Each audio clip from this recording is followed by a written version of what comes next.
Hello. Hello, Mr. Hamilton. Pleasure to speak with you as always. Thank you. One of the interesting comments that Noam Chomsky has made over the years is that if you use the standards of the Nuremberg trials, you would have to try every post-World War II American president as a war criminal. Mm-hmm.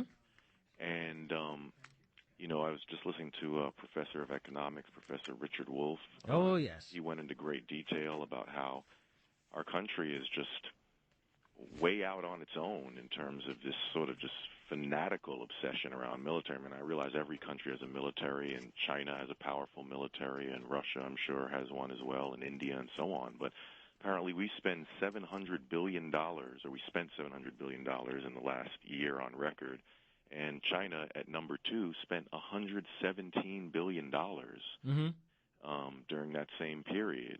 Oh, yes, we spend more than the next 5 or 6 or 7, spenders combined. Actually, Professor Wolff said 17. Oh, okay, that's entirely possible. So, and our country is clearly hemorrhaging money.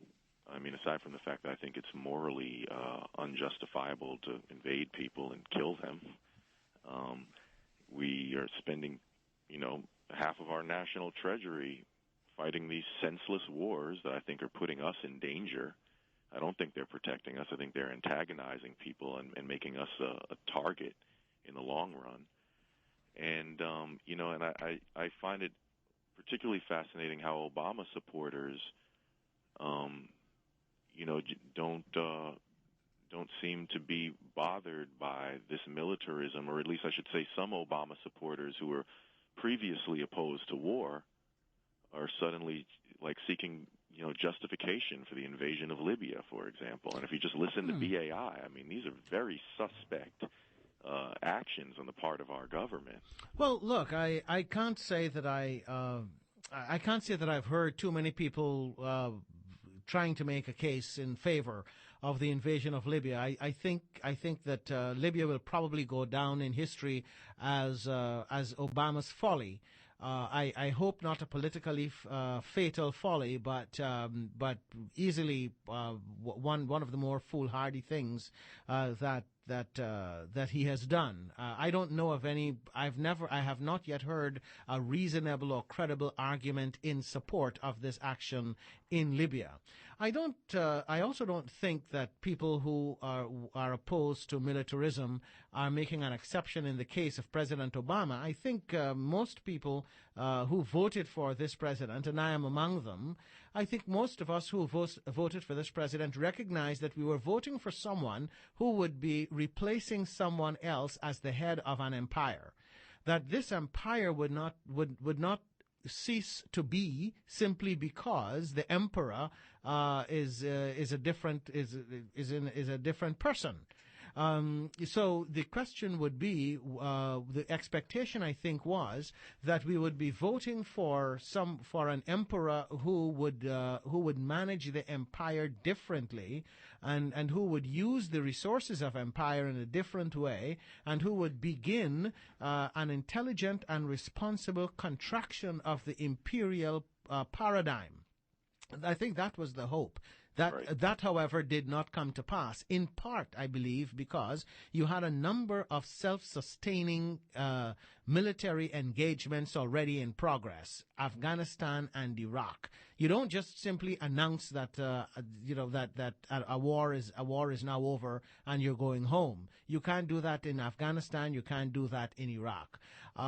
You can begin the process of shutting down those wars, but I can imagine that it takes an enormous amount of time, resources, and planning to shut down a war responsibly. So you had those. But then I think many of us were appalled to find that under this president, we actually saw an expansion of another kind of war, a sort of undeclared, remote controlled drone warfare carried out in Yemen and in Pakistan and in other parts of the world where nobody asked us for our permission to do this. Right. And I think we were both alarmed and appalled by this. Yes, it's quite a mess we're in, isn't it? Oh, I mean, I think it's outrageous. It's disgusting. It's horrific. It's, I mean, history. I guess hopefully will show, but there might not be any more history if we continue what we're doing because, a friend of mine who's a good poet who performs by the name of Tree, he says something that I agree with quite simply, which is that when you hear the word war, what war means is organized murder and rape. You can try to say you're doing something really justified and really noble, but that's all war is, and just translate that instantly. When you hear the word war, it means organized murder and rape. And when has murder and rape ever been the solution to a problem anywhere at any time? And it is also something else too. It is also unfortunately it is also unfortunately a way of generating obscene amounts of profit.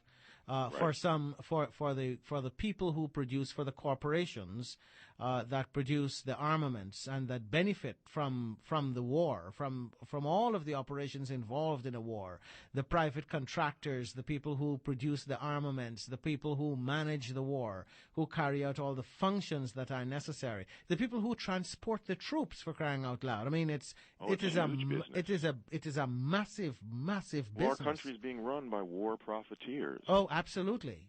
But, absolutely. I think we need to be really forthright about that. If you choose to vote for Obama, or you choose to abstain, or you choose to vote for a third-party candidate, I mean, those are difficult questions, and whoever you vote for, okay, that's the game you choose to play as far as American electoral politics goes. But I do not think, as individual people, that we should ever take a casual attitude to the idea of people being slaughtered, being murdered with our tax dollars. I think, with the internet and television, we have to try to reprogram our brains because it's been two-dimensionalized, this whole fact that people are actually being murdered, living people. Okay, let me ask you to leave it there because we're at the bottom of the hour. Appreciate the call. Thank you, sir. Call me again sometime. You're very welcome. This is listener-sponsored commercial-free radio, WBAI New York. It's the Monday edition of the program Talkback.